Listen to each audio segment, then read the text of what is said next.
नमस्कार दोस्तों, आज हम बात करेंगे एमपीपीएससी प्रीलिम्स 2021 जो आपका एग्जाम जून में होने वाला है, इसके बारे में कंप्लीट स्ट्रेटजी के बारे में। अब आप कहेंगे सर ये क्या बात हुई, आपने इतनी बार तो एमपीपीएससी प्रीलिम्स की स्ट्रेटजी के बारे में बात किया है, तो क्या आज कुछ विशेष स्ट्रेटजी है या वही स्ट्रेटजी आप बताने वाले हो? देखिए मेरे साथियों, थोड़ा सा क्या है, आपको ये बात कड़वी लग सकती है लेकिन बात सत्य है कि मैंने स्टूडेंट्स को देखा है कि जब एग्जाम बहुत नजदीक आ जाते हैं उस समय इस तरीके से घबराते हैं कि यार अब तो मेरा सिलेबस कंप्लीट ही नहीं हुआ है, मुझे तो कैसे भी सिलेबस कंप्लीट करना है, और इस जल्दबाजी में वे सिलेक्शन नहीं ले पाते। उसका कारण होता है सिलेबस कंप्लीट नहीं कर पाना। मैं आज से लगभग 5 महीने पहले से कहता आया हूं कि अभी से आपको तैयारी करनी होगी तो आप एमपीपीएससी प्रीलिम्स आसानी से निकाल पाएंगे। लेकिन आप मेरी बातों को यहां पर सुनकर के हाँ यार अभी तो हमारे पास 5 महीने हैं, फिर धीरे धीरे 4.5 महीने बचे, 4 महीने बचे, 3.5 महीने, 3 महीने, और अब ये स्थिति आ गई है कि अब हमारे पास, अगर मैं एग्जाम की बात करूं तो एग्जाम को लेकर जो समय बचा हुआ है वह बचा हुआ है 35 से लेकर लगभग 45 या 38 दिन। तो कहने का मतलब यह है कि अगर मैं एमपीपीएससी प्रीलिम्स 2021 की बात करूं तो आज हम इस डिटेल्ड स्ट्रेटजी के बारे में बात करेंगे। तो हुआ क्या, देखिए मैं 5 महीने पहले से भले ही कहते आया हूं लेकिन कुछ ही स्टूडेंट ऐसे हैं जिन्होंने इन बातों को सुना और सही तरीके से अप्लाई किया। अधिकतर स्टूडेंट ऐसे हैं जिन्होंने बातों को टालते रहे और अब स्थिति ये आ गई है। ये बात बिल्कुल सत्य है कि अगर इसके बाद में स्ट्रेटजी को लेकर बात करूंगा तो कहीं ना कहीं इन 10 यूनिट्स जो आपकी प्रीलिम्स में है, इन 10 यूनिट में से कोई यूनिट या कुछ टॉपिक आपको छोड़ना पड़ेगा। क्यों? क्योंकि उतने कम समय में आप उन सभी यूनिट को कंप्लीट नहीं कर सकते। तो यहां पर मुझे इस स्ट्रेटजी के बनाने के पीछे क्या क्या कारण है उसको समझिए। सबसे पहला कारण तो ये कि मैं अभी तक बतलाते आया हूं स्टूडेंट को कि आपको पढ़ाई बहुत अच्छे से जोरों शोरों से करना पड़ेगा, लेकिन उन्होंने तैयारी शुरू नहीं की। तो इसलिए बनाना पड़ रहा है। क्यों? क्योंकि स्टूडेंट जब एग्जाम नजदीक आ जाता है, यानी जब करो या मरो की सिचुएशन बन जाती है, तभी तैयारी शुरू करते हैं। तो एक तो ये कारण।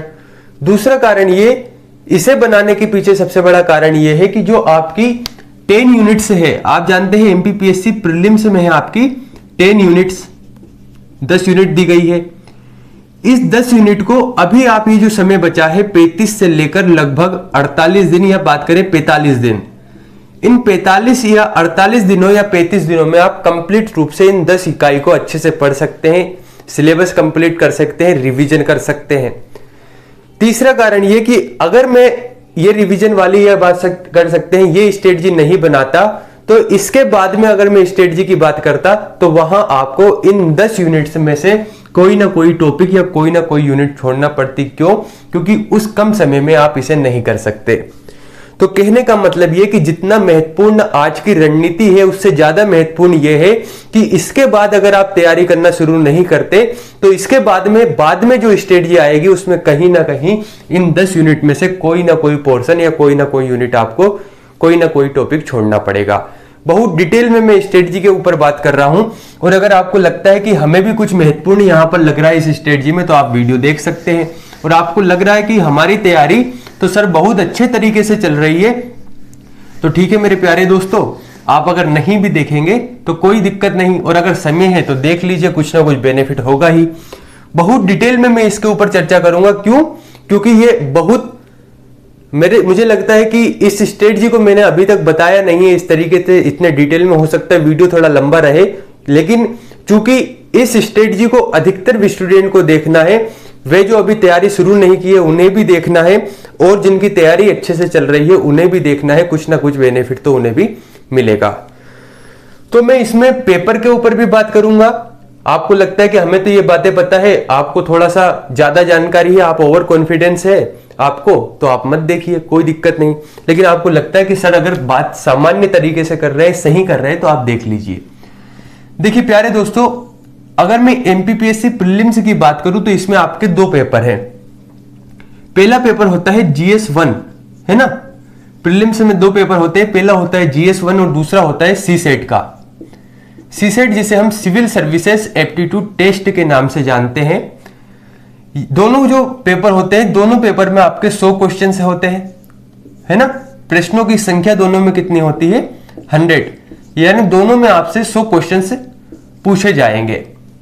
दोनों में अंतर यह है कि जो केवल सिविल सर्विसेज की तैयारी कर रहे हैं, राज्य सेवा की जो तैयारी कर रहे हैं, उन्हें इसमें अच्छे अंक लाना है और इसमें केवल 40% अंक लाना है। कहने का मतलब ये कि एमपीपीएससी प्रीलिम्स के लिए जो आपका मेन पेपर है वह होता है जीएस फर्स्ट, और इसी के ऊपर सब चर्चा करते हैं।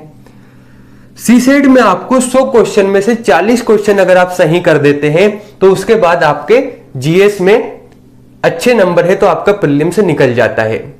लेकिन शायद ही आपको एक बात पता होगी कि जो आपका सीसेट वाला पेपर होता है, पेपर 2 प्रीलिम्स का, जब तक इस सीसेट में आप पास नहीं होते, आपकी जो जीएस वाली कॉपी है ये चेक नहीं होती।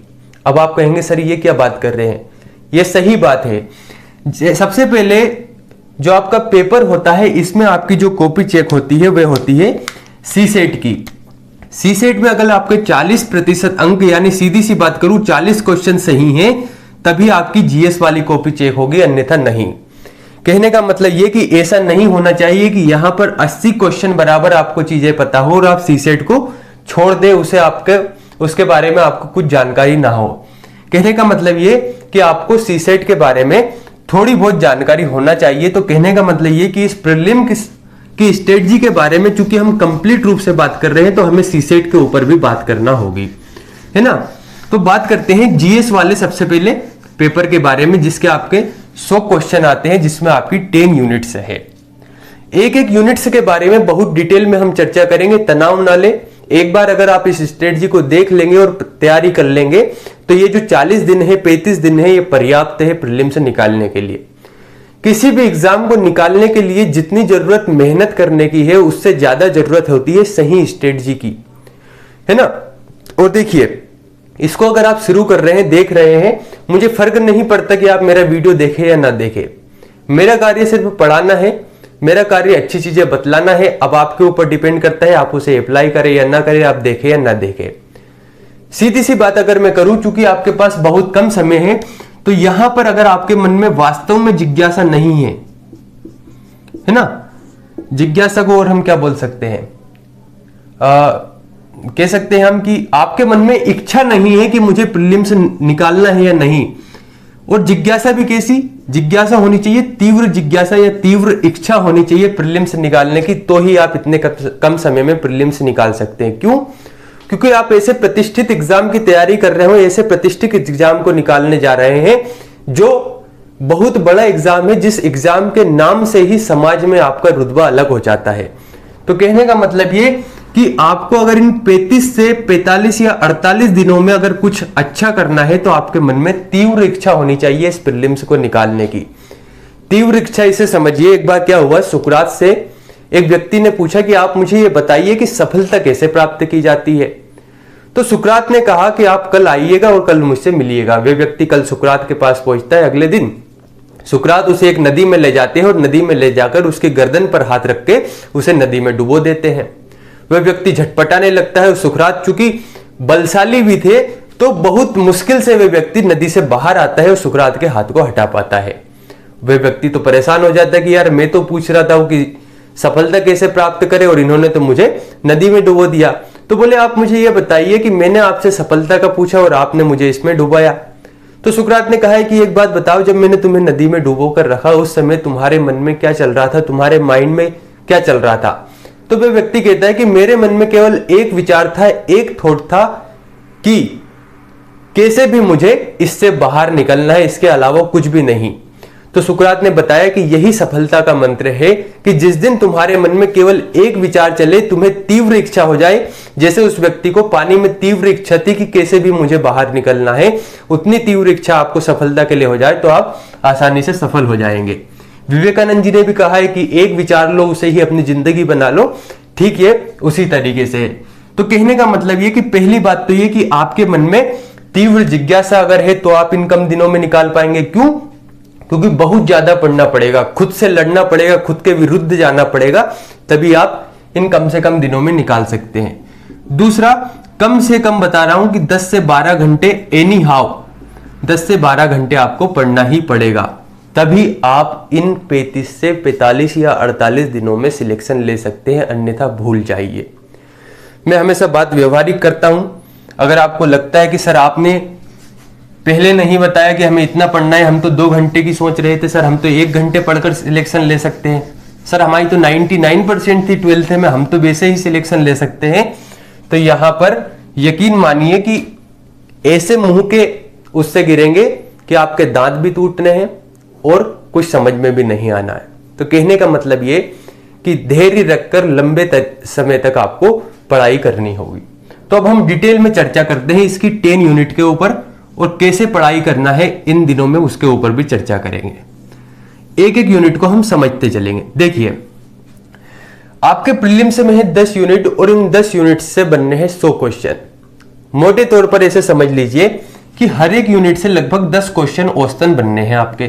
थोड़ा सा ज्यादा ऊपर नीचे हो जाता है, कभी हिस्ट्री से 9 आ गए, कभी 8 आ गए, कभी 12 आ गए, तो ऊपर नीचे चलता है, लेकिन औसतन मानकर चलिए कि यहां पर आपके 10 यूनिट है तो 100 क्वेश्चन बनने हैं, एक यूनिट से 10 क्वेश्चन आपके बनने हैं। इसमें जो पहली यूनिट है, इस पहली यूनिट में दिया गया है मध्य प्रदेश सामान्य ज्ञान। समझिए, पहली यूनिट में क्या है आपका एमपीजीके है। एमपीजीके की इस यूनिट से बनने हैं लगभग 10 क्वेश्चन और इसमें दिया गया है मध्य प्रदेश का इतिहास। अगर आपने सिलेबस सही से नहीं समझा है तो सिलेबस को भी समझिए। इसी में दिया गया मध्य प्रदेश का इतिहास, मध्य प्रदेश की संस्कृति, साहित्य, प्रमुख राजवंश, स्वतंत्रता आंदोलन में मध्य प्रदेश का योगदान, मध्य प्रदेश की स्थापत्य कला, मध्य प्रदेश की जनजातियां, यहां के त्योहार, यहां के लोक गायन, यहां के लोक नृत्य, है ना। इसके बाद यहां पर साहित्यकार और उनकी कृतियां या फिर बात करें उनकी रचनाएं कौन कौन सी है, ये सभी चीजें इसी में दी गई है। और भी बहुत सी सारी चीजें हैं। तो बात तो ये होती है कि सर सिलेबस तो हमें पता है, लेकिन इस 10 में से 10 अंक लाना मुश्किल है, तो अब इसकी तैयारी कैसे करें। सबसे बड़ी बात ये है, देखिए एक एक यूनिट के बारे में हम डिटेल में चर्चा करेंगे और अंत में ये बात करेंगे कि इसमें से पहले किसे पढ़ना है, बाद में किसे पढ़ना है और किस तरीके से पढ़ना है, ताकि आप सिलेक्शन ले पाए। समझिए मेरे प्यारे दोस्तों, अगर आपको यूनिट 1 को कंप्लीट करना है तो सबसे पहले आपको क्या करना होगा, इतिहास को आप छोड़ दीजिए। आप कहेंगे सर ये क्या बात कर रहे हो, समझिए पूरी मेरी बात को। सबसे पहले आप करिए स्थापत्य कला के बारे में। अब मैंने स्टूडेंट के पढ़ने का तरीका ये देखा है कि जो भी बुक में लिखा है एग्जैक्ट चीजों को पढ़ना चाहते हैं। जैसे कि स्थापत्य कला में आप पढ़ते हैं मंदिर स्थापत्य कला, मूर्ति स्थापत्य कला, स्तूप स्थापत्य कला। तो जैसे उदाहरण के लिए आप मंदिरों के बारे में पढ़ रहे हैं, है ना, तो हमें केवल कितना पढ़ना है इसमें उसको समझिए। हमें यह पढ़ना है कि मध्य प्रदेश के मंदिर किस शैली में बने हुए हैं, तो आपको ध्यान आ गए नागर शैली।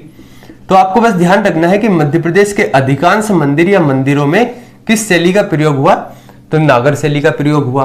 कहीं कहीं आपको चंदेल शैली भी देखने को मिलती है, इसी चंदेल शैली को खजुराहो शैली कहा जाता है। अब ये नहीं कि इसमें यह भी रटना है कि उस्र क्या होता है यहाँ पर, और उसके बाद जो अन्य चीजें हैं जैसे कि यहाँ पर गुंबज का होता है या इस मंदिर में कितनी ईंटें लगी, ये सभी चीजें नहीं ध्यान रखना है। केवल ध्यान रखना है कि मध्य प्रदेश के मंदिरों की शैली कौन सी है और यहां पर नागर शैली के अलावा क्या दूसरी शैली में भी मंदिर दिखते हैं। पहली बात तो ये।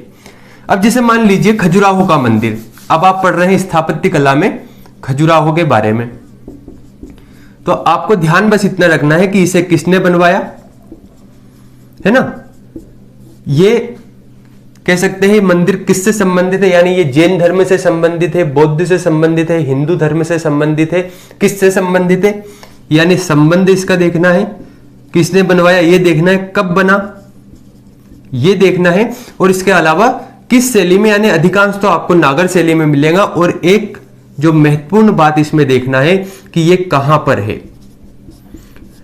ऐसे ही जैसे महाकालेश्वर मंदिर उज्जैन हो गया, इसके बाद देवगढ़ का मंदिर हो गया, इसके बाद शिवना नदी के तट पर भगवान शिव का जो प्राचीन पशुपतिनाथ मंदिर हो गया मंदसौर में।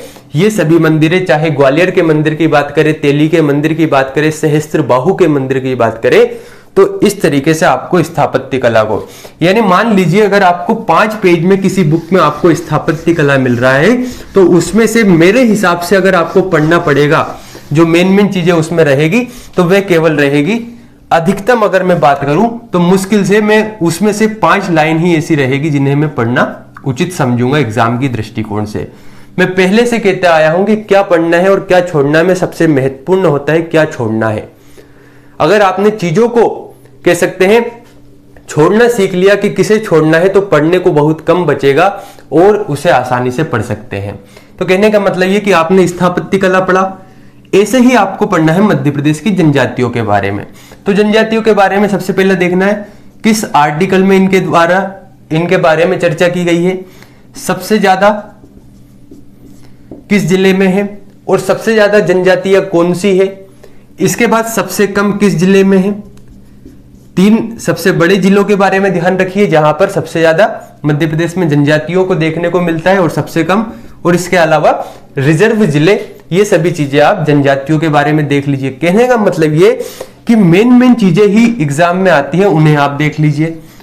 ठीक ऐसे ही लोक गायन या लोक पर्व के बारे में अगर हम बात करें तो ऐसा नहीं करना है कि मान लीजिए आपने ये देखा कि मध्य प्रदेश में, अगर हम बात करें कि मध्य प्रदेश में बरसाती वार्ता, इसके बाद निर्गुणिया, ये सभी भजन होते, तो आप डिटेल में पहुंच गए कि यहाँ पर ढोलक का प्रयोग होता है, गम्मत होता है, यहाँ पर हारमोनियम का प्रयोग किया जाता है। ये नहीं करना है, केवल ये देखना है कि कलगी तुर्रा, इसके बाद फाग, इसके बाद अगर हम बात करें अन्य जो भी लोक गायन है या लोक नृत्य है, ये किस क्षेत्र में होते हैं। जैसे बुंदेलखंड के लोक गायन कौन से है, बस नाम ध्यान कर लीजिए। मालवा के कौन से है, इसके बाद अगर मैं बात करूं बघेलखंड के कौन से हैं, निमाड़ के कौन से हैं। कहने का मतलब ये कि बस इतना सा ध्यान कर लीजिए कि बसदेवा गायन कहां का है। ये नहीं कि डिटेल में पढ़ रहे हैं कि बसदेवा में क्या होता है, कितने लोग इसे गाते हैं, इन लोगों को क्या कहा जाता है, ये सभी चीजें नहीं। बस इतना ध्यान रखना है कि ये जो लोक गायन है, जैसे मान लीजिए कलगी तुर्रा, तो कलगी तुर्रा कहां का लोक गायन है, बस इतना सा ध्यान रखना है। पढ़ना कैसे है ये सबसे महत्वपूर्ण होता है एग्जाम के लिए। तो पढ़ाई कैसे की जाती है ये चीज मैं आपको बता रहा हूं और कैसे आपको पढ़ना है। आप यकीन मानिए इस यूनिट को आप मुश्किल से 2 या 3 दिन में कंप्लीट कर लेंगे अगर आप इस तरीके से पढ़ लिए तो, और आपके सभी प्रश्न सोल्व हो जाएंगे। कहने का मतलब क्या कि लोक गायन, लोक नृत्य और पर्व को कैसे पढ़ना है, कि मेन चीजें कौन सी कहां पर है, मालवा का लोक गायन कौन सा है, बुंदेलखंड का कौन सा है, बघेलखंड का कौन सा है, निमाड़ का कौन सा है, बस ये चीजें। नेक्स्ट है साहित्यकार। तो देखिए साहित्यकार के बारे में जो मेन है उनके जन्म के बारे में ध्यान रख लीजिए, कहां पर जन्म हुआ और उनकी कृतियां, कृति का मतलब होता है उनकी रचनाएं, उन्होंने क्या लिखा, इसके बारे में थोड़ा सा अच्छे से ध्यान रख लीजिए। और अगर किसी साहित्यकार का कोई उपनाम है तो उसके बारे में देख लीजिए। ठीक है दोस्तों, तो ये होता है हमारा यूनिट नंबर 1, यानी कि मध्य प्रदेश का इतिहास, संस्कृति एवं साहित्य। अब आप कहेंगे कि सर आपने कहा था कि मध्य प्रदेश का इतिहास छोड़ना है, तो पूरा नहीं छोड़ना है कि आप समझ रहे कि इसे पूरा ही छोड़ दे। कहने का मतलब ये कि पहले इनको कर लीजिए तो आपके पास सिर्फ यूनिट 1 में एक टॉपिक रहेगा इतिहास। इसमें क्या करना है, मध्य प्रदेश के इतिहास में जैसे आपने पढ़ा इन स्थापत्य कला, जनजातियों, लोक गायन, लोक पर्व के बारे में, ऐसे ही इतिहास के बारे में पढ़ना है। जैसे प्राचीन इतिहास की बात करें तो आदमगढ़ कहां पर है, ये प्राग ऐतिहासिक काल से संबंधित है या आधुनिक इतिहास से संबंधित है, इतना ध्यान रखना है। जैसे अगर हम बात करें त्रिपुरी, वे कहां पर है, नागदा ये कहां पर है ना। इसके बाद कायथा, जैसे कि कायथा उज्जैन में है, वरामिहिर की जन्मभूमि है, तो ये प्राग ऐतिहासिक स्थल है, ताम्रपाषाणकालीन स्थल है, कौन सा स्थल है, इस तरीके से चीजों को पढ़ना है, ज्यादा डिटेल में नहीं जाना है। प्रमुख राजवंश हो गए तो बस इतना ध्यान रखना है कि कौन सा राजवंश कहां पर था, कि बघेलखंड में कौन सा राजवंश था, बुंदेलखंड में कौन सा था, और इसके प्रमुख राजाओं या उनसे संबंधित सिक्कों या उनकी राजधानियों के बारे में और कुछ महत्वपूर्ण अभिलेखों को पढ़ लेना है। तो ये हो गई आपका यूनिट 1 कंप्लीट। नेक्स्ट चलते हैं यूनिट नंबर 3 के ऊपर। यह नहीं है कि यूनिट नंबर 2 को मैंने छोड़ दिया तो आप भी छोड़ दें। अभी हम बात करेंगे यूनिट नंबर 3 के ऊपर। क्यों? क्योंकि हम बात कर रहे हैं मध्य प्रदेश जीके के बारे में। और अगर आपको पता होगा कि एमपी जीके से संबंधित आपकी 3 यूनिट दी गई है। किसमें? यूनिट जो 10 यूनिट है आपकी एमपीपीएससी प्रीलिम्स में, जिसमें 3 यूनिट दी गई है एमपी जीके से संबंधित, मध्य प्रदेश सामान्य ज्ञान से संबंधित। तो देखिए, आपने यूनिट नंबर 1 को देख लिया, यूनिट नंबर 1 कंप्लीट हो गई। अब देखते हैं यूनिट नंबर 3 को। आपको ऐसा तो नहीं लग रहा कि सर ज्यादा डिटेल में बता रहे हैं? लग भी रहा है तो मत देखिए, मेरा क्या बिगड़ता है इसमें। देखिए, मैं अभी भी कह रहा हूं कि अगर आपको पढ़ने का तरीका नहीं पता है ना, तो आप एक बुक को 1 साल में भी नहीं पढ़ते, और अगर आपको पढ़ने का तरीका पता चल गया ना, तो आप एक बुक को 15 दिन में भी कंप्लीट कर सकते हैं। तो बस आपको पढ़ने का तरीका समझना है कि पढ़ना कैसे है, यही मेन स्ट्रेटजी होती है। यूनिट नंबर 3, अगर मैं एक शब्द में बात करूं तो इसे कहा गया है मध्य प्रदेश का भूगोल। अगर मैं कहूं कि इस पूरे सिलेबस में, पूरे एमपी जीके में सबसे महत्वपूर्ण, सबसे इंपॉर्टेंट कौन सा टॉपिक है, तो वह है यूनिट नंबर 3 एमपी जीके में। क्यों? आपके एमपी जीके से आप जानते हैं 35 क्वेश्चन के आसपास बनने हैं, जिसमें मध्य प्रदेश का sports, current affairs, Madhya Pradesh से संबंधित सभी चीजें, पर्यावरण, राष्ट्रीय उद्यान, भूगोल, इतिहास, सभी आना है। इस 35 में से केवल 15 क्वेश्चन एक ही यूनिट से बनने हैं, वह है मध्य प्रदेश का भूगोल, यानी कि यूनिट नंबर 3 से। अब आप समझ सकते हैं इस यूनिट की कितनी उपयोगिता है। और इसमें यह तक बता सकता हूं कि कहां से बनने हैं। तो भूगोल में आपके जो पठार हैं, एक तो ये नदियां हैं, ये अगर इन 2 को बहुत अच्छे से पढ़ लिया तो 15 में से 5 से 6 क्वेश्चन केवल यहां से मिल जाएंगे। आपको अभी लग रहा होगा सर 5 से 6 क्वेश्चन बस।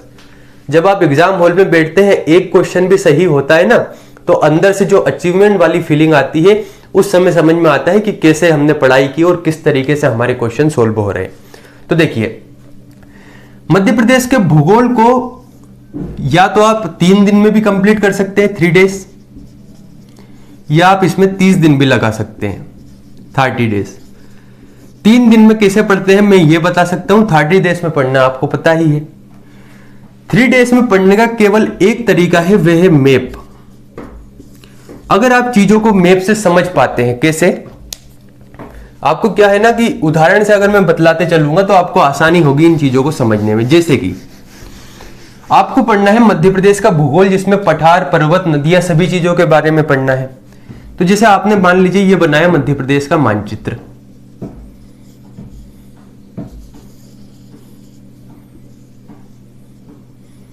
है ना। बस एक बार मानचित्र बनाना सीख लीजिए। ये हो गया मध्य प्रदेश का मानचित्र। अब आपको पढ़ना था मध्य प्रदेश की नदियों के बारे में। तो आपने देखा कि चंबल नदी के बारे में आप पढ़ रहे हैं, तो आप रटने लग गए, चंबल नदी मध्य प्रदेश की जानापाव पहाड़ी से निकलती है, 965 किलोमीटर इसकी लंबाई होती है, ये उत्तर प्रदेश में जाकर यमुना नदी में मिल जाती है। तो आप ये रट रहे हैं ना, तो भूल जाएंगे। लेकिन आपने एक बार मैप बनाया, मैप में आपने देखा यहां पर है इंदौर, इस इंदौर में है जानापाव पहाड़ी, ये लिख दिया। यहां से निकली चंबल नदी, कुछ इस तरीके से ये निकली और ये प्रवाहित हुई, है ना। तो सबसे पहली बात, चंबल नदी किधर प्रवाहित होती है? तो आपने देखा उत्तर की ओर ये प्रवाहित हो रही, पहला प्रश्न। दूसरा, कहां से निकल रही? तो इंदौर के जानापाव से निकल रही। तीसरा प्रश्न, और कौन कौन से जिले से? तो इंदौर से निकल रही, यहां पर भिंड, मुरैना, श्योपुर से निकल रही, और यहां पर कुछ इस तरीके से आ रही है यमुना नदी। यमुना नदी में जाकर ये मिल जाती। कहने का मतलब इसका उद्गम है इंदौर की जानापाव से और इसका समागम है यमुना नदी में। इसकी लंबाई तो आपने देखा 965 किलोमीटर इसकी लंबाई है। ये भिंड, मुरैना या कह सकते हैं मध्य भारत के पठार में अवनाली का अपर्दन, साधारण भाषा में बोलूं तो बीहड़ का निर्माण करती है ना। तो यहां पर यह बीहड़ का निर्माण करती है। इसके बाद अगर हम बात करें तो इस पर एक जलप्रपात भी है, जिसकी ऊंचाई देख सकते हैं। कहने का मतलब यह कि अगर आप नदियों के बारे में डिटेल में अगर आप एक बार मैप में दर्शा देंगे और इसकी सहायक नदियों के बारे में भी मैप में दर्शा देंगे, जैसे कि पार्वती नदी की बात करें तो सीहोर से निकलती है और सीहोर से निकलने के बाद राजस्थान में जाकर चंबल में मिल जाती है। छिपरा की बात करें तो छिपरा नदी भी चंबल में मिल जाती है। काली सिंध भी चंबल नदी में मिल जाती है। यहां पर कूनो नदी है, यह भी चंबल में मिलती है। इस तरीके से अगर आपने मैप बना दिया और मैप बनाकर अगर आपने नदियों को दर्शा दिया तो आपका नदी वाला टॉपिक एक दिन में पूरा कंप्लीट। लगभग 3 क्वेश्चन आपके एक दिन में कंप्लीट हो जाएंगे आसानी से। ठीक ऐसे ही आपको पठार के बारे में करना है। कैसे? जैसे कि मान लीजिए आप पढ़ रहे हैं बुंदेलखंड के पठार के बारे में, तो आप बुंदेलखंड के पठार के बारे में कब तक रटेंगे कि बेतवा नदी इसमें प्रवाहित होती है, इसमें कौन कौन से जिले हैं, है ना। तो उससे बेहतर है आपको क्या करना है, बस एक बार देखना है बुंदेलखंड का पठार यहां पर है ना। इसके बाद इसमें कौन कौन से जिले आ गए, तो इसमें दतिया आ गया, दतिया के बाद अशोकनगर आ गया, टीकमगढ़ आ गया, ग्वालियर आ गया। यहां पर बेतवा नदी प्रवाहित होती है। बेतवा नदी जिसे बुंदेलखंड की जीवन रेखा कहा जाता है, मध्य प्रदेश की गंगा कहा जाता है। तो कहने का मतलब इस तरीके से आपको चीजों को रटना है, जैसे कि याद रखना है। जैसे कि ये हो गया आपका मालवा का पठार, ये हो गई आपकी नर्मदा सोन घाटी, ये हो गया आपका नीचे वाला जो क्षेत्र है, और इधर की ओर हो गया बघेलखंड, ये हो गई आपकी सतपुड़ा मेकाल श्रेणी नीचे वाला क्षेत्र। अब आप मुझे बताइए कि आप कैसे चीजों को भूलेंगे। अब आपसे किसी ने कह दिया कि सतपुड़ा मेकाल श्रेणी या मालवा का पठार कहां पर है, तो चीजें आपको ध्यान आ जाएगी कि यार सिगार चोटी हमने मालवा के पठार में बनाई थी, यहां सिगार हो गया, यहां पर जानापाव हो गया, यहां पर धजारी हो गया, यहीं से चंबल नदी निकलती है, यहां पर नर्मदा नदी अमरकंटक से निकलती है। तो आपको करना क्या है, नदियां, वनों, राष्ट्रीय उद्यान, इसके अलावा अगर मैं बात करूं अन्य चीजें जो जो मैप से दर्शाई जा सकती है उनको आपको मैप से दर्शाना है। तो आपका यूनिट नंबर 3 हो गया मध्य प्रदेश का भूगोल, जिसमें आपको पढ़ना है मध्य प्रदेश के पठारों के बारे में, मध्य प्रदेश की नदियों के बारे में, मध्य प्रदेश के वनों के बारे में। अगर आपको ध्यान हो तो जो पिछला आपका एग्जाम हुआ इसमें वनों से एक प्रश्न पूछा गया था, अगर आपने अच्छे से पढ़ा होगा तो आपका आंसर भी सही हुआ होगा। इसी में मध्य प्रदेश के खनिज आप पढ़ सकते हैं, यानी जो भूगोल वाला पोर्शन खनिजों को आप दर्शा दीजिए। जैसे मलाज खंड या बालाघाट की बात करें तो यहां पर हो गया, सिंगरौली की बात करें तो यहां पर हो गया मैप में, है ना। तो इस तरीके से अगर आपने चीजों को दर्शा दिया क्योंकि कंफ्यूजन बहुत होता है कि यार हमने तांबा कहां देखा था, कोयला कहां पर देखा था, लोहा कहां पर देखा था, मैग्नीशियम कहां पर देखा था, या हम बात करें कुछ अन्य खनिज कहां पर देखे थे, तो बहुत ज्यादा कंफ्यूजन होता है। एक बार मैप से दर्शा दिया हमेशा चीजें याद रहेगी। तो ये हो गया मध्य प्रदेश का भूगोल। यानी कि अगर हम मोटे तौर पर बात करें तो लगभग 20 क्वेश्चन आपने बहुत आसानी से बहुत कम समय में कंप्लीट कर लिए। अगली बात करते हैं एमपी जीके में जो आपका यूनिट नंबर 5 है, यूनिट नंबर 5, जिसमें बात की गई है मध्य प्रदेश की राज्य व्यवस्था एवं अर्थव्यवस्था के बारे में। तो देखिए, जब आप मध्य प्रदेश की राज्य व्यवस्था को पढ़े तो बहुत अच्छे तरीके से इसको पढ़िए। इसमें आर्टिकल देख लीजिए, जैसे इसी में आप पढ़ेंगे राज्य वित्त आयोग के बारे में पढ़ेंगे, इसी में आप पढ़ेंगे राज्य निर्वाचन आयोग के बारे में, इसी में आप पढ़ेंगे मध्य प्रदेश लोक सेवा आयोग के बारे में। तो महत्वपूर्ण जो आर्टिकल है उनको पढ़ लीजिए। और जब हम मध्य प्रदेश की अर्थव्यवस्था के बारे में बात करेंगे तो इसमें आपको पढ़ना होगा जनानिकी, इसमें आपको पढ़ना होगा औद्योगिक विकास, जैसे कि पीथमपुर कहां पर है, भारत का डेट्रॉइट किसे कहा जाता है, धार यानी पीथमपुर धार में है या इंदौर में है, पीलूखेड़ी कहां पर है, ऐसे जो महत्वपूर्ण उद्योग है वे कहां पर है, मंडीदीप कहां पर है। इसके बाद अगर हम बात करें अप्रैल पार्क कहां पर है, तो जो महत्वपूर्ण चीज है वे आप पढ़ेंगे अर्थव्यवस्था के बारे में।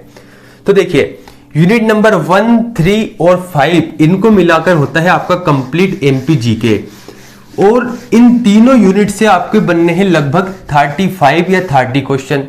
कहने का मतलब ये कि आप समझ गए होंगे कि ये जो 3 यूनिट है, यूनिट नंबर 1, 3 और 5, जिस तरीके से मैंने बताया, अगर इस तरीके से आप इन्हें पढ़ ले तो आप यहां से बनने वाले 30 या 35 क्वेश्चन में से लगभग 33 क्वेश्चन सही कर पाएंगे।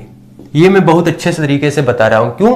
क्योंकि मुझे एमपीजी के पढ़ाते हुए बहुत टाइम हो गया, मुझे बहुत अच्छा एक्सपीरियंस है इसके बारे में कि इसे कैसे तैयार किया जाता है। और अगर आपने ऐसे इसे तैयार कर लिया तो यकीन मानिए आप कभी भूलेंगे भी नहीं, और एमपीपीएससी प्रीलिम्स को, जैसे मैं कहता हूं कि अगर एमपीपीएससी मेंस निकालना है तो उसके मर्म को समझ जाइए, और एमपीपीएससी मेंस को निकालने का मर्म है आंसर राइटिंग, उत्तर लेखन कौशल। ऐसे ही अगर आप एमपीपीएससी प्रीलिम्स निकालना चाहते हैं तो केवल इसके मर्म को समझना है। इसमें एक सब्जेक्ट तो है एमपीजी के, बड़ा ही महत्वपूर्ण है, और मध्य प्रदेश में होने वाले अन्य एग्जाम जहां पर एमपीजी के आता है वहां पर एमपीजीके का वेटेज भी है। यानी केवल आप एमपीपीएससी प्रीलिम्स में ही इसका फायदा नहीं लेंगे, वरन अन्य जो भी एग्जाम जहां पर एमपीजीके का वेटेज अच्छा है, यहां तक कि एमपीपीएससी के अलावा जो भी एग्जाम चाहे एमपी पटवारी होता है, एमपी एसआई होता है, वहां पर एमपीजीके से क्वेश्चंस बनते ही हैं। तो देखिए यूनिट नंबर 135 को आपने मुश्किल से 5 से 8 दिन में कंप्लीट कर लिया, और आपने कितने नंबर का सिलेबस कंप्लीट कर लिया? 35 नंबर का। अब बात करते हैं यूनिट नंबर 2 के बारे में। यूनिट नंबर 2 इसमें दिया गया है 2, इसमें दिया गया है भारतीय इतिहास, भारत का इतिहास, हिस्ट्री, है ना। अब देखिए इतिहास जब पढ़ा जाता है तो इतिहास बहुत बड़ा टॉपिक है, इसे पढ़ने में 3-4 महीने आसानी से लगते हैं, लेकिन आपको क्या करना है, आपके पास इतना समय है नहीं। दूसरी बात ये, यहां से लगभग बनने हैं 8 से 9 क्वेश्चन। तो आपको क्या करना है, इतिहास को ऊपर लेवल पर, सतही लेवल पर पढ़ लीजिए। जैसे कि मान लीजिए आप इतिहास में पढ़ रहे हैं मुगल साम्राज्य के बारे में, है ना। चूंकि 8 से 9 क्वेश्चन यहां से बन रहे हैं, और इस 8-9 क्वेश्चन में से आप 3 से 4 क्वेश्चन भी आप सही कर पाए तो आप सिलेक्शन के बहुत नजदीक है। इसका सिलेबस बहुत बड़ा है, इसमें ज्यादा एनर्जी नहीं लगाना है। 3 से 4 दिन में आपको इतिहास पढ़ना है, बस सतही लेवल पर। जैसे मुगल साम्राज्य पढ़ रहे हैं तो आपने देखा बाबर, तो बाबर के बारे में आप सभी चीजें ना पढ़कर बस इतना सा पढ़ लीजिए कि 1526 में पानीपत का प्रथम युद्ध हुआ, 1527 में दूसरा कौन सा युद्ध हुआ, 1528 में कौन सा युद्ध हुआ, और अंतिम युद्ध जो 1529 में हुआ, इनको पढ़ लीजिए। यानी कि घाघरा का युद्ध हो गया, पानीपत का युद्ध हो गया, और किन से लड़ा और इसमें कौन विजयी हुआ, बस इतना सा ध्यान रख लीजिए। अगर आप इतना भी ध्यान रख पाए तो आपके लिए सफिशिएंट है। ठीक ऐसे ही जैसे आप पढ़ रहे हैं मान लीजिए मुगल साम्राज्य के बारे में, तो मुगल साम्राज्य की प्रशासनिक व्यवस्था को देख लीजिए थोड़ा सा अच्छे से। प्रशासनिक व्यवस्था, तो प्रशासनिक व्यवस्था को अगर आप देख लेंगे तो आपका काम हो जाएगा। जैसे कि मुगल साम्राज्य में मंत्री परिषद को क्या कहा जाता था, यहां पर भूमि कर कितना था, क्या क्या चीजें थी। ऐसे ही यहां पर जैसे अगर आप अकबर के बारे में पढ़ रहे हैं तो थोड़ी थोड़ी चीजें जान लीजिए यहां पर कि अकबर ने कौन कौन से महत्वपूर्ण कार्य करवाए, और क्यों अकबर के काल को हिंदी साहित्य का स्वर्णकाल कहा जाता है। इस तरीके से आपको चीजों को पढ़ना है। कहने का मतलब ये कि मध्य प्रदेश के इतिहास को जितने कम समय में आप महत्वपूर्ण चीजें पढ़ पाए, उन्हीं चीजों को अगर आपने पढ़ लिया तो आपके लिए सफिशिएंट है। मैं हमेशा से कहते आया हूं कि ज्ञान अर्जित करना बहुत अच्छी बात है, लेकिन हमें अभी पढ़ना है सिलेबस के अकॉर्डिंग। हमें पता है कि हिस्ट्री से हम कितना ही पढ़ ले, हमसे 5 से 8 क्वेश्चन से ज्यादा नहीं बनने पर, लेकिन अगर हम एमपीजीके को इतना पढ़ ले तो हमारे आसानी से 35 में से 33 क्वेश्चन बन जाएंगे। तो यहां से अगर आप 3 से 4 क्वेश्चन, जैसे प्राचीन इतिहास में महत्वपूर्ण चीजें, जैन धर्म बौद्ध धर्म से कभी प्रश्न बन जाते हैं, मध्यकालीन इतिहास में कुछ महत्वपूर्ण चीजें देख लीजिए, ऐसे ही आधुनिक इतिहास में महत्वपूर्ण चीजें देख लीजिए, है ना। तो आपका काम हो जाएगा। ये हो गया यूनिट नंबर 2। इसके बाद यूनिट नंबर 4 की बात करते हैं। यूनिट नंबर जो 4 है इसमें दिया गया है आपका भूगोल। भूगोल में आपको दोनों चीजें मिलेगी, भारत का भूगोल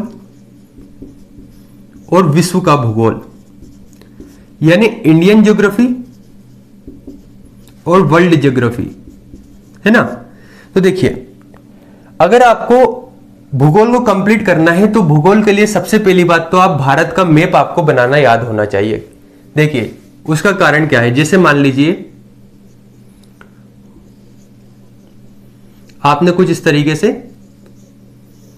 मैप को बनाया,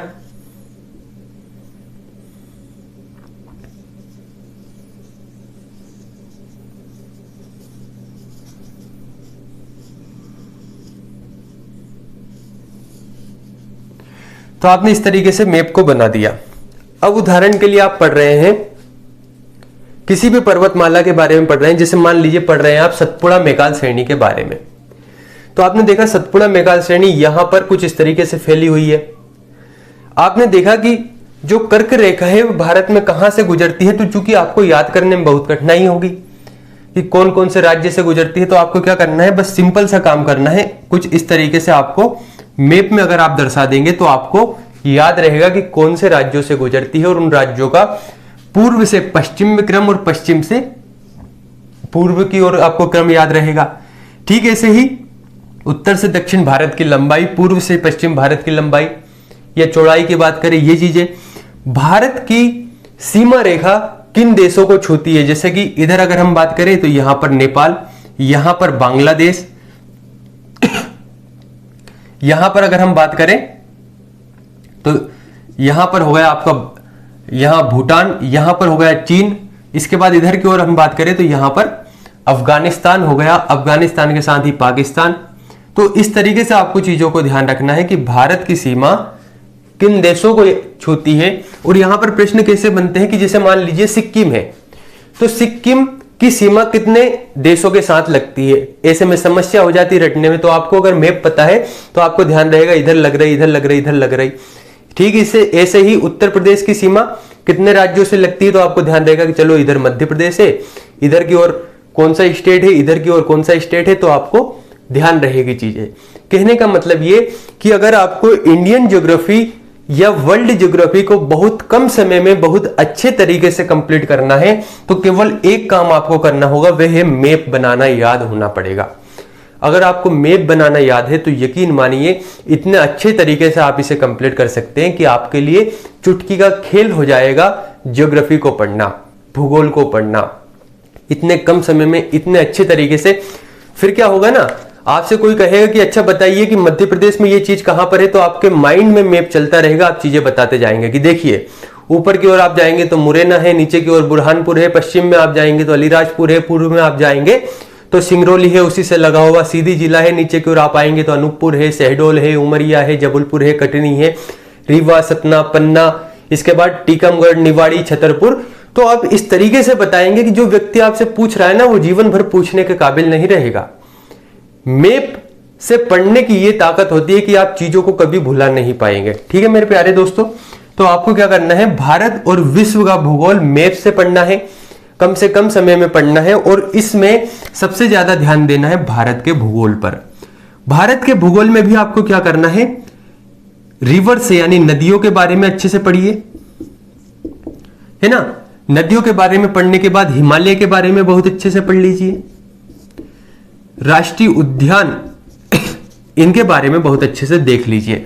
अगर करंट में कोई महत्वपूर्ण चीज जो भूगोल से संबंधित है, जैसे किसी राष्ट्रीय उद्यान के बारे में कुछ चेंजेस हुए हैं तो उसके बारे में पढ़ लीजिए। तो आपने कितनी यूनिट्स देख ली अभी तक, आपने 3 और 2 5 यूनिट यहां पर कंप्लीट कर ली बहुत कम समय में। अब देखिए unit number 2, unit number 4, unit number 4 के बाद आती है यूनिट नंबर 6, बहुत ही महत्वपूर्ण है यूनिट नंबर 6। देखिए यूनिट नंबर 6 की अगर हम बात करें तो इसमें है भारत का संविधान, है ना, भारत का संविधान, और इसी में दिया गया है अर्थव्यवस्था के बारे में, यानी संविधान एवं अर्थव्यवस्था।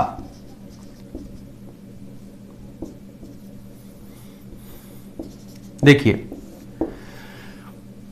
अगर मैं कहूं कि इतिहास, भूगोल और संविधान साथ ही अर्थव्यवस्था में सबसे पहले किसे पढ़ना चाहिए, तो मैं जो रिकमेंडेड करूंगा वह करूंगा भारत के संविधान को या भारत की राज्य व्यवस्था को। इसके पीछे 2 कारण है। पहला कारण यह कि संविधान, चूंकि आप कुछ ना कुछ दैनिक जीवन में इससे संबंधित चीजें सुनते ही रहते हैं, चाहे हम बात करें मौलिक अधिकारों के बारे में, राज्य के नीति निर्देशक तत्वों के बारे में, बात करें हम न्यायालय के बारे में, high court, supreme court, district court, या हम बात करें महत्वपूर्ण अनुच्छेदों के बारे में, तो कुछ ना कुछ आप चीजें सुनते ही रहते हैं। दूसरा कारण, भारत के संविधान से अन्य सब्जेक्ट, चाहे इतिहास और भूगोल या अर्थव्यवस्था की बात करूं, तो इनके अनुपात में अगर मैं प्रश्नों की बात करूं तो प्रश्नों की संख्या यहां पर इन सब्जेक्ट से ज्यादा रहेगी। यानी एक तो आसान है दूसरे सब्जेक्ट की अपेक्षा, दूसरा यहां पर प्रश्नों की संख्या ज्यादा है, तीसरा यहां पर सिलेबस बहुत कम है ना। इतिहास को जब आप पढ़ने निकले तो पता लगा कि संगम काल में ही आप ऐसे गुम हो गए कि पता ही नहीं चल रहा कि कब हमें मध्यकाल पर आना है, कब आधुनिक भारत पर पहुंचना है। आप संगम काल, गुप्त काल, यहां पर राष्ट्रकूट, पल्लव, चोल, इन सभी में ही यहां पर कह सकते हैं गुम हो गए। तो कहने का मतलब ये कि भारत के संविधान में आपको बहुत अच्छे से यहां पर कमांड करनी है और यहां से 9 से 10 प्रश्न बनना है, उनको आपको गलत नहीं करना है। लेकिन सर बात यह आती है कि भारत के संविधान में आखिर पढ़ना क्या है। तो देखिए, आपको सिलेबस के अलावा दूसरी चीजों पर ध्यान नहीं देना है। जैसे कि भारत शासन अधिनियम 1919 एवं 1935 आपके सिलेबस में लिखा है, तो सबसे पहले आपका दायित्व बनना है कि 1919 और 1935 को कंप्लीट करें। यह नहीं कि इसके अलावा दूसरे एक्ट पढ़ने लग गए। कहने का मतलब जो सिलेबस में दिया है, अगर न्यायपालिका यहां पर सिलेबस में दिया गया है तो आपको न्यायपालिका को देखना है। सिलेबस में संविधान सभा दी गई है तो संविधान सभा के बारे में बहुत अच्छे से देखना है। इसमें तो मैं यहां तक कहता हूं कि भारत के संविधान को अच्छे से पढ़ने के साथ ही इसके ऑब्जेक्टिव्स लगा लीजिए, है ना। क्यों? क्योंकि सिलेक्शन अगर लेना है तो भले ही आप हिस्ट्री, ज्योग्राफी, इकोनॉमिक्स इनको बहुत कम पढ़िए, लेकिन संविधान को बहुत अच्छे से कर लीजिए। तो कहने का मतलब ये कि भारत शासन अधिनियम 1919, 1935, संविधान सभा, यहां पर न्यायपालिका, कार्यपालिका, इन सभी चीजों को बहुत अच्छे तरीके से आपको डिटेल में पढ़ना है। इसके साथ ही जहां से प्रश्न बनते हैं वह मैं आपको कुछ महत्वपूर्ण बातें बता देता हूं। जैसे कि भारत के संविधान को अगर आप पढ़ रहे हैं तो सबसे पहले आप पढ़िए यहां पर मौलिक अधिकारों को, है ना। सबसे पहली चीज मौलिक अधिकार, मौलिक अधिकारों को पढ़िए कि किस अनुच्छेद में वर्णन है मौलिक अधिकारों का, मौलिक अधिकारों को किस देश के संविधान से लिया गया है, अगर लिया गया है तो वो देखिए, नहीं लिया गया है तो जो भी चीजें हैं वे देखिए, आर्टिकल के बारे में देखिए, और जितने भी आर्टिकल है यहां पर मौलिक अधिकारों से संबंधित इन सभी को रट डालिए। बिल्कुल ऐसे रट दीजिए कि आपसे कोई पूछ ले आर्टिकल 18 क्या है तो आपको ध्यान रहना चाहिए, है ना। तो एक तो हो गया मौलिक अधिकार। नेक्स्ट है राज्य के नीति निर्देशक तत्व। देखना आप प्रश्न यहीं से मिलेंगे आपको। राज्य के नीति निर्देशक तत्व, इसके अलावा अनुसूचियां, महत्वपूर्ण अनुसूचियों के बारे में देख लीजिए। इसके बाद महत्वपूर्ण अनुच्छेद, इसके साथ ही आपको क्या देखना है, संविधान संशोधन। आपको ऐसा तो नहीं लग रहा कि मैं बहुत धीरे पढ़ा रहा हूं, बता रहा हूं? मेरा तरीका ही है, मैं क्या कर सकता हूं। आपको लग रहा कि धीरे बता रहा हूं तो आप देख लीजिए, स्पीड बढ़ा लीजिए, क्या दिक्कत है। तो मौलिक अधिकार, राज्य के नीति निर्देशक तत्व, अनुसूचियां, महत्वपूर्ण अनुच्छेद, जैसे कि वित्त आयोग का वर्णन किस आर्टिकल में है, इसके साथ ही संविधान संशोधन, जो महत्वपूर्ण संविधान संशोधन है, अगर आप ये भी पढ़ लेते हैं तो संविधान में यकीन मानिए 5 से 6 प्रश्न आपको यहीं से मिल जाएंगे। तो हमने लगभग, अगर मैं बात करूं तो यूनिट नंबर 6 तक 6 यूनिट हमने कंप्लीट यहां पर देख ली। अब देखिए, मैं एक साथ लिखता हूं यूनिट नंबर 7, 8, 9 और 10। इतनी महत्वपूर्ण इकाइयां हैं कि अगर आप इनको छोड़ते हैं तो समझ लीजिए कि आप सिलेक्शन से बहुत दूर है। सिलेक्शन तो आप भूल ही जाइए अगर आप इन इकाइयों को छोड़ देते हैं तो। क्यों? यूनिट नंबर 7 जो है, इस यूनिट नंबर 7 में आपको मिलता है साइंस यानी विज्ञान, विज्ञान के साथ ही इसी में मिलता है पर्यावरण। अब ऐसा नहीं है कि यूनिट नंबर 7 इससे लगभग 10 प्रश्न बनते हैं तो आप साइंस को यहां पर इस कदर पढ़ने लगे कि आपको अब एमबीबीएस बनने से कोई नहीं रोक सकता। इतने डिटेल में नहीं पढ़ना है। आपको करना क्या है, यूनिट 7 जिसमें जितनी भी इकाइयां दी गई है, जो जो टॉपिक दिए गए हैं, उन सभी टॉपिकों को मिलाकर एक कोई बुक आपको मार्केट में मिल जाएगी। ध्यान ये रखना है कि बुक कम से कम पेजों की है, यानी 100 से 120 130 पेज की अगर आपको बुक मिलती है, इससे कम मिलती है तो बहुत अच्छी बात है। तो बस उस बुक को ले आइए और उसे पढ़ लीजिए, आपका काम हो जाएगा। 10 प्रश्न यहां से बनने ही, इन 10 प्रश्न में से अगर आप 7 प्रश्न भी सोल्व कर लिए तो आपका बहुत अच्छे से काम हो जाएगा। कहने का मतलब यह कि विज्ञान एवं पर्यावरण में यूनिट नंबर जो 7 है, उस यूनिट नंबर 7 की कोई बुक लीजिए। ऐसा नहीं कि आप डिटेल में साइंस पढ़ने लग गए, वे काम आपको नहीं करना है। बस आपको इतना करना है कि कोई बुक लाना है और उसे पढ़ लेना है, उसका ऑब्जेक्टिव लगा लेना है। अब देखिए, यूनिट नंबर 8 के बारे में बाद में बात करते हैं यूनिट नंबर 9 और 10। यूनिट नंबर 9 और 10 सबसे महत्वपूर्ण इकाइयां हैं। उसके पीछे कारण क्या है? यूनिट नंबर 9 और 10, पहली बात तो ये कि आपकी न्यू इकाइयां हैं। इस सिलेबस में आपका ये नया सिलेबस जुड़ा हुआ है, जिस पर आपका एक ही पेपर अभी तक हुआ है। तो कहने का मतलब ये कि यहां से प्रश्न पूछने की जो संख्या है, वे स्वाभाविक सी बात है कि ज्यादा ही रहना है। यहां से प्रश्न ज्यादा ही पूछे जाएंगे यूनिट नंबर 9 और 10 से। तो यूनिट नंबर 9 की अगर मैं बात करूं तो इसमें सूचना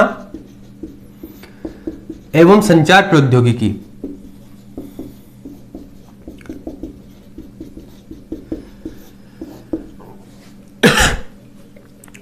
सूचना एवं संचार प्रौद्योगिकी यूनिट नंबर 9 में आपको देखने को मिलेगा। इतना छोटा टॉपिक है, लेकिन यहां से प्रश्न पूछे जाएंगे 10 क्वेश्चन यहां से आएंगे आसानी से।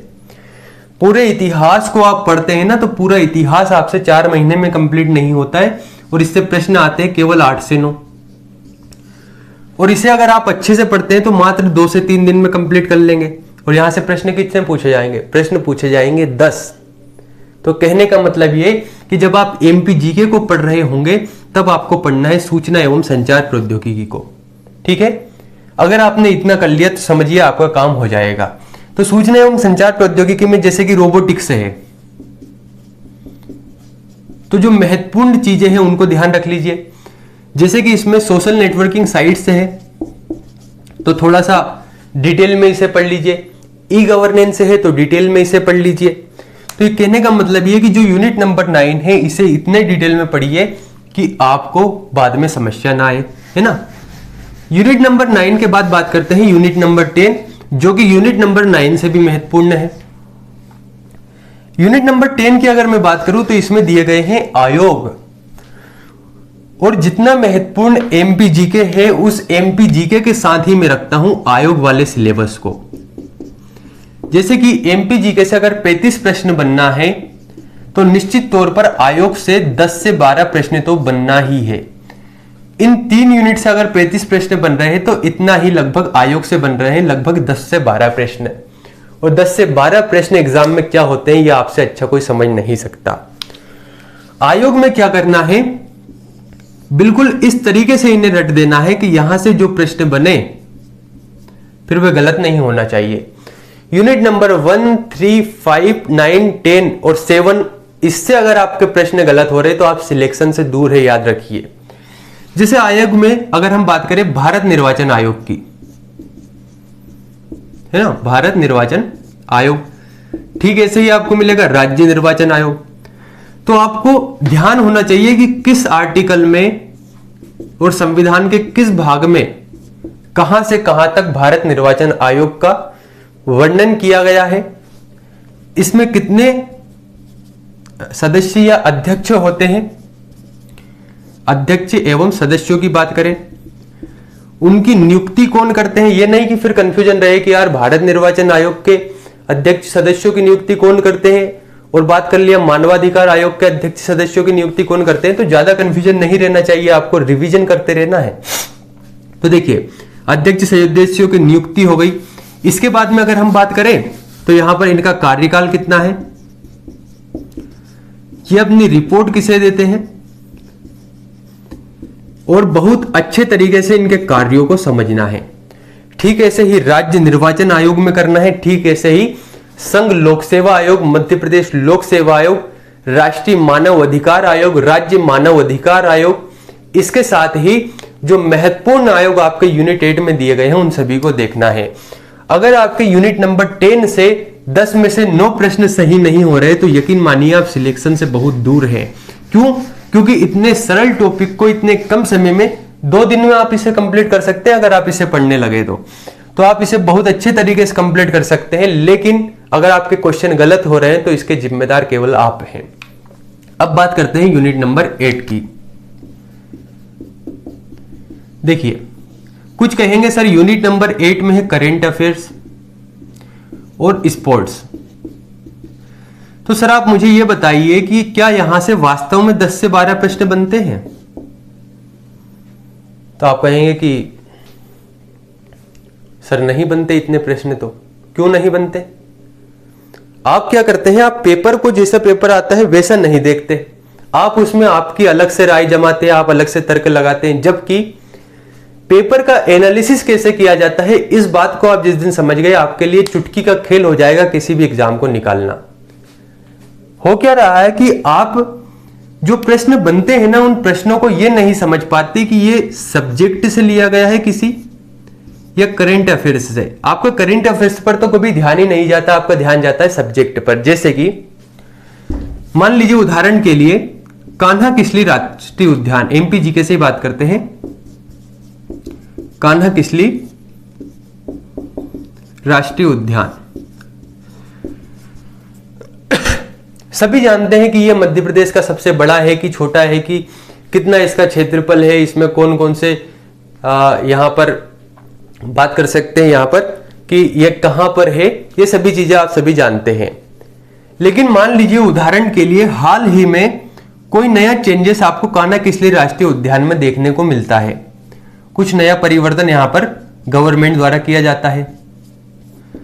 अगर कान्हा किसली राष्ट्रीय उद्यान में कोई नया परिवर्तन किया गया है तो चूंकि आपने तो मध्य प्रदेश जीके में इसे पढ़ा था, अब वे जो नया परिवर्तन किया गया है उसको लिंक करके यहां पर कान्हा किसली राष्ट्रीय उद्यान से प्रश्न पूछ लिया कि हाल ही में ये जो चेंजेस इसमें किए गए हैं इसके बारे में सही आंसर क्या है।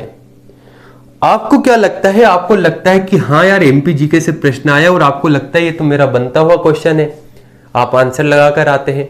जब आप घर आकर देखते हैं आपको लगता है कि यार आंसर तो गलत हुआ। तो इसके पीछे वजह क्या थी? इसके ऊपर वजह थी करेंट अफेयर्स। क्यों? क्योंकि प्रश्न था कान्हा किसली राष्ट्रीय उद्यान से, लेकिन हाल ही में इसमें कुछ परिवर्तन करने से, चेंजेस करने से यह प्रश्न बन गया करेंट अफेयर्स का। बस यहीं पर आप मात खा जाते हैं। कहने का मतलब ये कि करेंट अफेयर्स स्पोर्ट्स को इतने अच्छे तरीके से करना है कि यहां से जो प्रश्न बने उन्हें हमें समझना है, और अगर किसी सब्जेक्ट से संबंधित कोई प्रश्न आपको मिल जाता है तो फिर उसे तो छोड़ना ही नहीं है। तो अगर मैं अपनी पूरी बातों को कम से कम शब्दों में अब मैं समझाऊं तो अब आप देखिए कैसे हमें क्या करना है। देखिए आपको क्या करना है, अगर मैं इन 35 से लेकर 45 या 48 दिनों की स्ट्रेटजी के बारे में बात करूं एमपीपीएससी प्रीलिम्स की, तो आपको क्या करना है, सबसे पहले यूनिट नंबर 3 को पढ़ना है, इसके बाद यूनिट नंबर 1, इसके बाद यूनिट नंबर 5, है ना, जिसमें क्या दिया गया है, जिसमें दिया गया है मध्य प्रदेश सामान्य ज्ञान। आपको ऐसा नहीं लग रहा कि सर ने बहुत डिटेल में चीजें बता दी, है ना?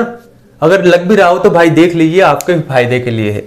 तो ये लगभग आपका जो सिलेबस है ये है 30 से 35 नंबर का, 30 से 35 क्वेश्चन का। नेक्स्ट आपको आना है यूनिट नंबर 10 पर। यूनिट नंबर 10 जो इसमें दिया गया है आयोग, लगभग 10 प्रश्न बनने हैं, इसको पढ़ना है, 2 से 3 दिन लगेंगे। नेक्स्ट आपको आना है यूनिट नंबर 9 पर।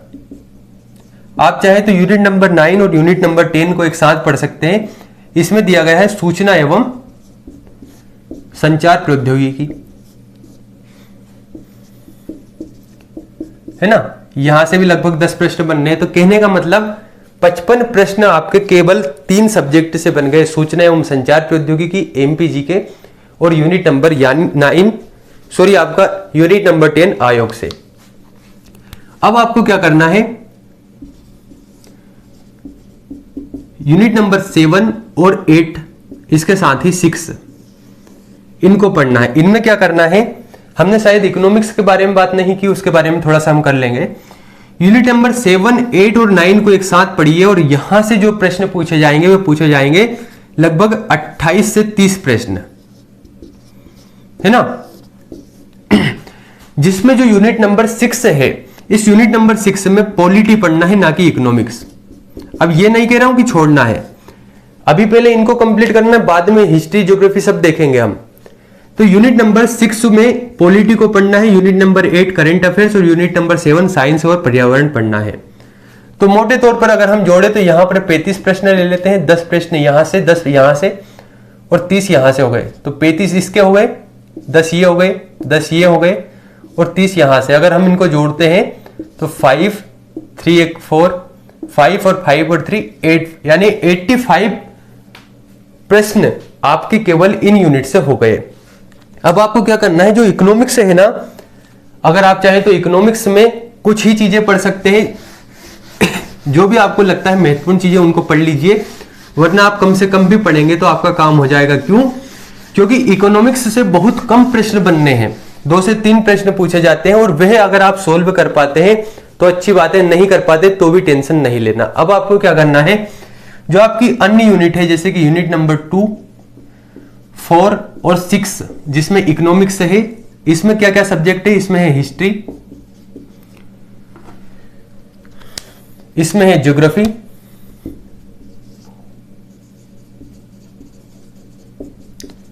इसमें है आपका इकोनॉमिक्स। इसको क्या करना है, इसमें सबसे पहले पढ़ लीजिए इंडियन ज्योग्राफी को, भारत के भूगोल को, और इसके बाद जो सिलेबस बचता है उसमें आप जितना कम पढ़ सकते हैं उतना कम पढ़ लीजिए, तो आपका काम हो जाएगा। इसके साथ ही आपको कम से कम 10 से 12 घंटे अभी पढ़ना होगा, तीव्र इच्छा के साथ पढ़ना होगा, रेगुलरिटी रखनी पड़ेगी, कंसिस्टेंसी जरूरी है, साथ ही अनुशासन में रहना होगा। यकीन मानिए कि इस स्ट्रेटजी को अगर आपने अब फॉलो नहीं किया, अब अगर पढ़ाई शुरू नहीं की, तो इसके बाद आपको करना क्या पड़ेगा कि ये जो 10 यूनिट है, अभी तो मैं बात कर रहा हूं कि सभी यूनिट को पढ़ना होगा, तो चांसेस हैं आपके सिलेक्शन के। लेकिन इसके बाद अगर मैं बात करता हूं तो यकीन मानिए आप सिलेक्शन से बहुत दूर रहेंगे, कहीं ना कहीं कंप्रोमाइज करना होगा। अगर लक साथ देता है तो सिलेक्शन हो जाएगा, वरना कुछ यूनिट्स को छोड़ना पड़ेगा। हम उन यूनिट्स के बारे में बात करेंगे जहां से ज्यादा प्रश्न बनेंगे, बाद में कुछ को छोड़ना पड़ेगा। लेकिन मान लीजिए जिसको छोड़ रहे हैं वहीं से प्रश्न बन गए तो फिर थोड़ा सा यहां पर समस्या हो जाएगी। तो कहने का मतलब, अगर अभी भी आप नहीं जागे हुए हैं, अभी भी तैयारी शुरू नहीं की, तो इस स्ट्रेटजी को देखकर अगर आप तैयारी शुरू कर देते हैं तो आपका सिलेक्शन होना यहां पर तय है। बस आपको करना क्या है, इस स्ट्रेटजी के हिसाब से तैयारी शुरू कर दीजिए, रेगुलर रह लीजिए, टाइम टेबल बना लीजिए, अराजक तरीके से मत पढ़िए, कभी रात में पढ़ने लग गए, कभी दिन में पढ़ रहे, नहीं, रेगुलर पढ़िए, अनुशासन में रहकर पढ़िए। तो साथियों, अगर आपको लगता है कि ये स्ट्रेटजी बहुत ही अच्छी है तो आप कमेंट कर बताएं, और आपको लगता है कि आपके कुछ और डाउट है एमपीपीएससी को लेकर, तो हम उसके ऊपर चर्चा कर सकते हैं। धन्यवाद।